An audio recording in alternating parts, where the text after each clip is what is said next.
नमस्कार दोस्तों, मैं Shyam Sharma, son of farmer. आप सभी का अपने YouTube चैनल में बहुत बहुत स्वागत करता हूं। आज का टॉपिक है कड़कनाथ फार्मिंग। जैसा कि हम सभी लोग जानते हैं कि पोल्ट्री इंडस्ट्री आजकल बहुत ही मंदी के दौर से गुजर रही है। बहुत किसानों का बहुत ही बुरा हाल हो रखा है, चाहे ब्रॉयलर हो, चाहे लेयर हो, चाहे अंडा उत्पादन हो, चाहे पोल्ट्री से रिलेटेड इक्विपमेंट सेलिंग, कोई भी आइटम सेलिंग का काम हो। सारे किसान, सारे कारोबारी बहुत ही परेशान हैं, बहुत ही मंदी के दौर से गुजर रहे हैं। तो इसके समाधान के लिए एक अच्छा उपाय है कड़कनाथ फार्मिंग। तो मैं आज आपको बताऊंगा कि कड़कनाथ फार्मिंग कैसे कर सकते हैं, आप उसमें अच्छा मुनाफा कैसे कमाएंगे, और फ्री में कड़कनाथ फार्मिंग की ट्रेनिंग कहाँ से ले सकते हैं, और चिक्स आपको सस्ते में कहाँ से मिलेंगे। कि हम सभी लोग जानते हैं किसान दोस्तों कि कड़कनाथ की जो शुरुआत हुई थी वो मध्य प्रदेश के झाबुआ क्षेत्र से हुई थी। और आजकल जो झाबुआ है, झाबुआ ज़िला जो है बहुत ही बड़ा इंडस्ट्रियल एरिया बन गया है हैचरी के फील्ड में, जहाँ पे बहुत सारी हैचरी सेटअप हो चुकी हैं कड़कनाथ फार्मिंग की। तो लोगों को बहुत बड़ा रोज़गार मिला है वहाँ पे, और बहुत बड़ी शुरुआत हुई है, बहुत बड़ा सेटअप हो गया, औद्योगिक क्षेत्र बन गया है हैचरी सेटअप के मामले में। तो कड़कनाथ फार्मिंग एक बहुत ही अच्छा और फ़ायदे का सौदा है। अगर आप पोल्ट्री फार्म स्टार्ट करना चाह रहे हैं, या पोल्ट्री फार्मिंग में आना चाह रहे हैं, या ऑलरेडी कर रहे हैं, तो कड़कनाथ फार्मिंग एक बहुत ही अच्छा ऑप्शन है आपके लिए। आजकल कड़कनाथ फार्मिंग में कमलनाथ सरकार ने भी बहुत जोर दिया है, जिसमें कड़कनाथ फार्मिंग के लिए उन्होंने दूध पार्लर के साथ साथ कड़कनाथ फार्मिंग की शुरुआत कर दी है उन्होंने। सब्सक्राइब कीजिए हमारे YouTube channel son of farmer को, साथ ही बेल आइकन अवश्य दबाएं, जिससे आपको हमारे वीडियोस के नोटिफिकेशन समय से मिल सकें। लेकिन कुछ लोगों की शिकायत की वजह से दूध पार्लर से इसको हटा दिया गया है अब, तो इसके पार्लर्स अलग से बना दिए गए हैं। तो कड़कनाथ की सेलिंग मार्केट में अलग से हो रही है। पहले दूध पार्लर्स पे ये अवेलेबल रहता था, लेकिन कुछ लोगों की शिकायत की वजह से इसको हटा दिया गया है वहाँ से। और जैसा कि हम जानते हैं कि ये 4 से 5 महीने में तैयार हो जाता है, और इसको नॉर्मल फीड पे, नेचुरल फीड पे भी आप रख सकते हैं। जैसे देसी मुर्गियाँ अपने आप जैसे कीड़े मकोड़े खा करके बड़ी हो जाते हैं, पलते रहते हैं ऑटोमेटिकली नेचुरल फीड पर। तो ये भी मतलब उसी तरह की ही प्रजाति है। आप इनको नॉर्मली बरसीम, चरी, बाजरा डाल करके भी आप इसको तैयार कर सकते हैं। इसका मीट जो है बहुत ही स्वादिष्ट होता है, और इसका लजीज मीट होने की वजह से इसकी मार्केट में डिमांड रहती है। इसके अंडों के बारे में बोला जाता है कि अंडे काले होते हैं, मीट काला होता है। ये एक अफवाह फैली हुई है मार्केट में, लेकिन ऐसा नहीं है। इसका जो देखिए सामने आपको दिख रहा है, ब्राउन कलर का मीट होता है, कम्प्लीटली ब्लैक नहीं होता। लेकिन इसके अंडे जो होते हैं वो हल्के से रेडिश होते हैं, यानी कि देसी मुर्गी की तरह से इसके अंडे होते हैं, कम्प्लीटली ब्लैक नहीं होते हैं। जैसा आप वीडियो में देख रहे हैं सामने, इस तरह के अंडे होते हैं, और कम्प्लीटली ब्लैक नहीं होते हैं, जो कि एक बहुत बड़ा वो है दिमाग में लोगों के, कि मतलब काले अंडे होते हैं या काला मांस होता है। और इसको तैयार करने में नॉर्मली आप बरसीम, चरी, बाजरा ये देकर के आप तैयार कर सकते हैं। इनको स्पेशल आप नहीं देना चाहते हैं तो आप उसमें नॉर्मली ये 90 से लेकर के 95 रुपये में ये तैयार हो जाता है। अगर आप नेचुरल फीड पर रखते हैं और हल्का फुल्का अपना घर का फीड देते हैं, तो ये 90 से 95 रुपये में तैयार हो जाता है 1 kg। अगर आप वहीं इसको कम्प्लीटली फीड खिलाते हैं, जो पोल्ट्री फीड मार्केट में मिलता है, अगर उसको खिला करके आप इसको बड़ा करते हैं, तो इसको 1 kg करने में 200 रुपये तक का खर्चा आ जाता है।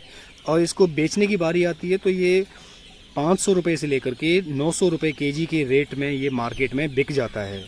और कंप्लीट मुर्गे की बात करें तो 1200 रुपये से लेकर के 1500 रुपये में ये कंप्लीट मुर्गा बिकता है। एक मुर्गा अगर बेचें तो 1200 से 1500 में बिक जाता है। और अगर केजी में बात करें तो 500 से 900 रुपये केजी में ये बिक जाता है। सबसे बड़ा फ़ायदा ये है कि इसमें कोई वैक्सीनेशन की ज़रूरत नहीं पड़ती, इसमें बीमारी नहीं आती है। नॉर्मल ब्रॉयलर फार्मिंग अगर आप करते हैं तो उसमें एक बार अगर कोई बीमारी आ गई तो पूरे फार्म साफ़ हो जाते हैं और बहुत बड़ा घाटा झेलना पड़ता है, लेकिन इसमें ऐसा कुछ भी नहीं है।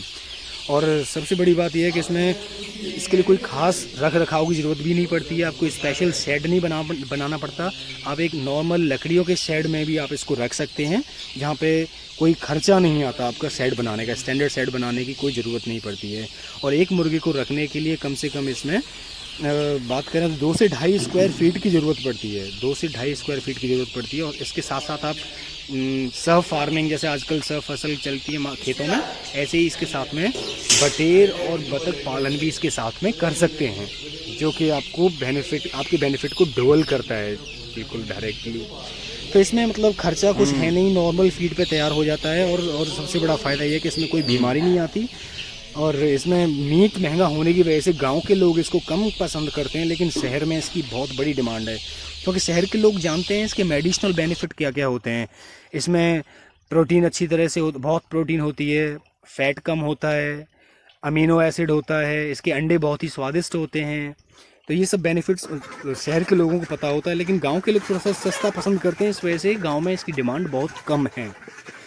और आजकल जो किसान इसको पाल रहे हैं, जो किसान आजकल अपने घर पे कड़कनाथ की फार्मिंग कर रहे हैं, वो डबल बेनिफिट ले रहे हैं बटेर पालन करके और बतख पालन करके, और साथ में जो अंडे, जो बच्चों से चूज़े निकलते हैं, चूज़े बेच करके वो बहुत बड़ा प्रॉफिट ले रहे हैं। क्योंकि एक दिन का चूज़ा अगर आप इसको बेचते हैं, कड़कनाथ का बच्चा, तो आपको 50 से 60 रुपये की कीमत मिलती है एक दिन के बच्चे की, कड़कनाथ के बच्चे को बेचते हैं। तो वहीं आप इसको अगर एक महीने का करके बेचते हैं तो एक महीने के बच्चे की कीमत 120 रुपये से 150 रुपये तक मिल जाती है। तो पशुपालन विभाग के अनुसार इसमें मतलब बहुत ही अच्छे इसके मेडिसिनल बेनिफिट्स भी हैं। इसमें कोलेस्ट्रॉल बहुत कम होता है और प्रोटीन इसमें बहुत ज़्यादा होती है, इसमें अमीनो एसिड बहुत ज़्यादा होता है। तो घर पर ही बहुत सारे लोग इसमें मतलब अंडों से चूज़े बना करके बाहर बेच रहे हैं और बहुत अच्छा बेनिफिट कमा रहे हैं। तो आपको नॉर्मली अगर आप चूज़े परचेज़ करने हैं तो आप अपने किसी भी डिस्ट्रिक्ट में, हर डिस्ट्रिक्ट में वो होता है, पोल्ट्री डिपार्टमेंट होता है, एग्रीकल्चर डिपार्टमेंट होता है, वहाँ जा कर के आप कांटेक्ट कर सकते हैं, जहाँ से आपको सस्ते में कड़कनाथ के लिए चूज़े मिल जाते हैं सस्ते रेटों में। इसका मेडिसिनल बेनिफिट की बात करें तो प्रोटीन इसमें 25 से 27% होता है, जबकि नॉर्मल ब्रॉयलर में 18 से 20% होता है, जिसकी वजह से इसकी डिमांड बहुत ज़्यादा रहती है। फैट बहुत कम होता है इसमें, 10.73% से लेकर के 1% तक होता है, जबकि नॉर्मल ब्रॉयलर में ये 13% से 25% तक होता है। कोलेस्ट्रॉल की बात करें तो बहुत कम होता है, इसमें 184% होता है पर ml 100 ग्राम में, जो कि नॉर्मल ब्रॉयलर में 218 ml होता है पर 100 ग्राम में। लिनोलिक एसिड होता है इसमें 24%, जो कि नॉर्मल ब्रॉयलर में 21% होता है। इसके मेडिसिनल बेनिफिट की बात करें तो ये डायबिटीज़ में काम आता है, अस्थमा में काम आता है, पैरालिसिस अटैक होता है तो भी ये बचाता है, मिसकैरेज को बचाता है, ब्लड प्रेशर की प्रॉब्लम्स को दूर करता है, हार्ट अटैक की प्रॉब्लम्स दूर करता है, शरीर में जो वाइट स्पॉट हो जाते हैं उसकी भी प्रॉब्लम सॉर्ट आउट करता है, किडनी की प्रॉब्लम्स को दूर करता है। वहीं इसके लिए आपको केवल ये जो आपका फार्म है वो गाँव से थोड़ा दूर होना चाहिए और रोड से कनेक्टिविटी होनी चाहिए, बिजली पानी की व्यवस्था अच्छी होनी चाहिए, शेड जो बना रखा है आपने उसमें लाइट की पूरी व्यवस्था होनी चाहिए, साफ़ सफाई का विशेष ध्यान रखना चाहिए जिससे सारी चीज़ें हो सकें। और मैं आपको आगे एड्रेस दे रहा हूँ जिसमें आप कांटेक्ट कर सकते हैं, जहाँ से आपको फ्री ट्रेनिंग मिल जाएगी, जहाँ इसमें कांटेक्ट करके आप फ्री ट्रेनिंग ले सकते हैं। Thanks for watching son of farmer. Please stay connect for next video.